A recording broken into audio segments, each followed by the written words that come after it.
Hi, I'm Todd, the owner of Dakota Angler here in Sioux Falls, South Dakota. Welcome to this week's edition of the 2-Minute Fishing Report. Well, the weather continues to be the story. Again, hopefully Mother Nature makes its mind up what season it actually is. And the way the forecast looks, the upcoming holiday weekend looks like it's going to be some nice weather temperature-wise, and that's going to help increase the water temperatures and I think definitely improve the bite around the area. And along with that Memorial Day weekend, we have a sale going on here at the store. Select rods. If you're looking for rods or combos, make sure you stop on by because they'll be on sale this holiday weekend. As far as the fishing report is concerned around the area, this past week it was kind of a little quiet depending on where you went to. But lakes up in the northeastern part of the state that produce walleyes included Indian Springs, Antelope, Reed, Goose, Big Stone. And if you don't believe me on Big Stone, check out the weights from the MWC Walleye Tournament up there. Some unbelievable weights of some really nice fish being caught up at Big Stone. Other lakes included Blue Dog, Clear, North Rush, as well as Compesca. Down the southeastern part of the state, the lakes that produce walleyes included Ponset, and that's been doing pretty well lately. Dry Lake by Willow Lake, also Lake Alice, we haven't mentioned that in a while. Thompson, Whitewood, 81 ponds, a few being caught at Sinai, and emphasize few. And then also Island, Madison, Vermilion, Wall, and then also Twin Lake. And again, remember, Twin Lake is a trophy lake.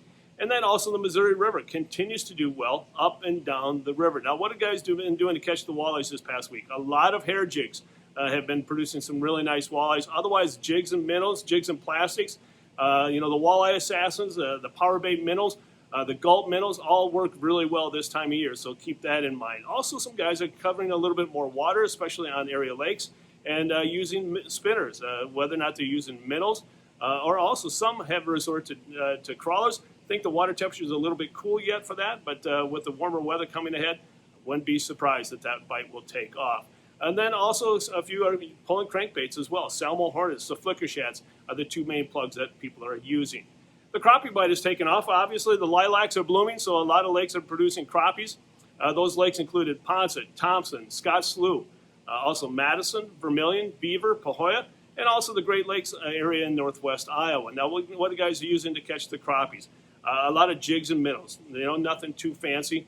Underneath a bobber, also jigging for them. And then also the shiny hiney. We haven't talked about that in a while. That works really well. And then also something new this year is the Berkeley Power Bait Atomic Tubes. They've been really working well on really doing some finesse fishing for those crappies. So if you need any of that, make sure you stop by the store this coming week. In this week's edition of Todd's Tackle Tips, we're going to talk about using artificial bait throughout the summer, and especially if you're planning on going north. And I'm not talking about northern South Dakota. I'm talking about going north across the border into Canada. Thank goodness the border has opened up. It's about time, and a lot of people are going to be heading north.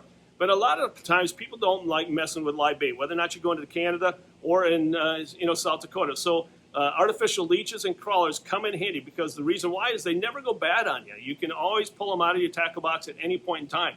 So if live bait isn't working for you, I always encourage you to start with live bait. But if it isn't working, switch to the artificial crawler. Especially, if an area of a lake that has a lot of small perch and you keep getting bit off, switch to the artificial crawler. You'll solve that problem right there.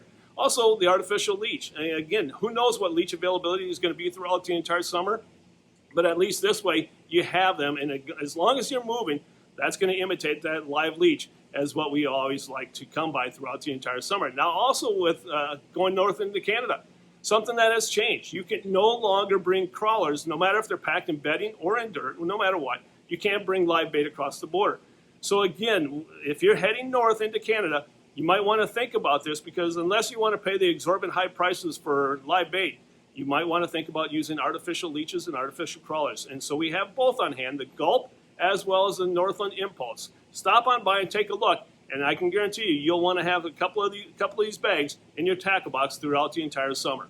Now it's time to take a look at a few photos that you sent in to me this past week.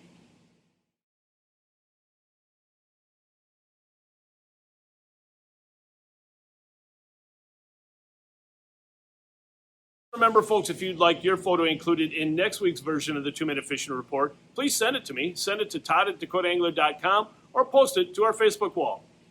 And folks, as we end this week's report, I want to remind you that this weekend is Memorial Day weekend, so get out and enjoy it with your family and friends. Maybe soak a few minnows, worms, if you know what I mean, and be sure to stop by here at the store for all the latest needs that you may have for your fishing trip this weekend. And as we always do, we have a great Memorial Day sale going on. And we'll have a lot of select rods on sale. So if you're looking for a rod or some other deals that you're looking for this holiday weekend, make sure you stop by here at the store. If you can't make it to the store, feel free to give us a call at 605-336-9132. Well, folks, that's this week's version of the 2-Minute Fishing Report. For Dakota Angler, I'm the owner, Todd Heitkamp, and as we say around here, fish on! We'll see you next week, folks. Thanks for watching. Stay healthy, and please stay safe.